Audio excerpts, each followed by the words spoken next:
Joining us right now is former NATO commander and four-star Navy Admiral James Stavridis. Admiral, good to see you. Thank you so much for joining us. Great to be with you, Maria. What's your take on the firing of this Navy head? Do you agree with it? I do. From what I know so far, Maria, the investigation has not been revealed as yet. But what this tells us is that the Navy feels as though this officer, who is responsible to train that crew, broke down and did not give them the navigational training, the rules of engagement training, the concept of defending their ship. They failed in all those areas from what we know right now. What could have they done? I mean, what could they have done differently? I mean, there you are in Iranian waters, yeah, and the Iran government is saying, you know, reel it in, you're coming with us. We saw the pictures, those poor guys having to put their hands like this. Yeah. That picture went round the world. What should he have done differently? Well, we'll know more when we see the investigation, but you got to remember the Navy tradition is don't give up the ship, and you certainly wouldn't want to surrender it. That's sovereign U.S. territory. It was in Iranian waters. But, Maria, that's the result of a navigational error. What they should have done was say to the Iranians, we're sorry, we're going to stay right here. U.S. assets will come and tow us out of your waters. They should not have surrendered that ship from what we know now. When they surrendered that ship, obviously the Iranians got control of the ship, and they could actually see lots of information on that ship that was available to them. And that's really the problem here, isn't it? It is, as well as simply having our sailors go into the hands of the Iranian regime. So there was a breakdown in training. That's very clear. And I would suspect this commander is not going to be the last officer to be disciplined in this process. So more heads will roll. I think so. What kind of information was open to Iran once they got control of that ship? What kind of vulnerability are we talking about? Not huge, but certainly the cryptography, the codes that protect the classified information and communications. It is a big deal, but it is not a Snowden-level breach, let's put it that way. Okay, so, but that's one of the big reasons that this guy had to step down. That's correct. It's that package, Maria. It's not protecting the ship, not protecting the classified, the navigational errors, the breakdown in the mechanics of the boat.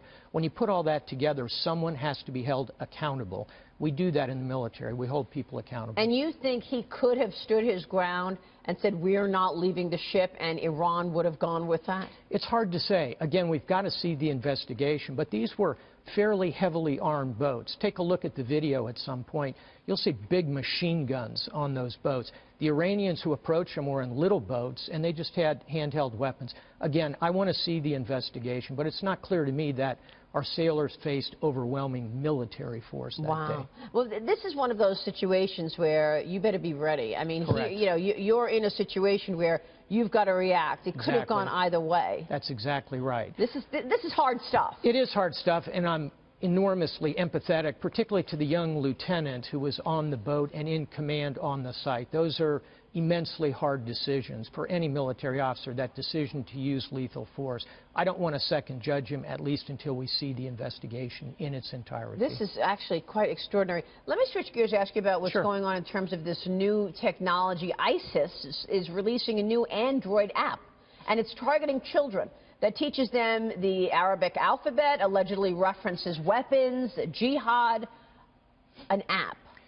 Well, we ought to not be surprised, because when we look at ISIS, they're using cyber crime, for example, to reap a great deal of funding. They're a very sophisticated organization. You're in the television business. Look at the production values of the videos that ISIS puts out. This tells us, Maria, that we have to fight them not only with the hard power, but we need those soft power tools. The education, playing the long game, making our own statements to move our values in that world. How do they lure children, and who are they looking to attract? Americans?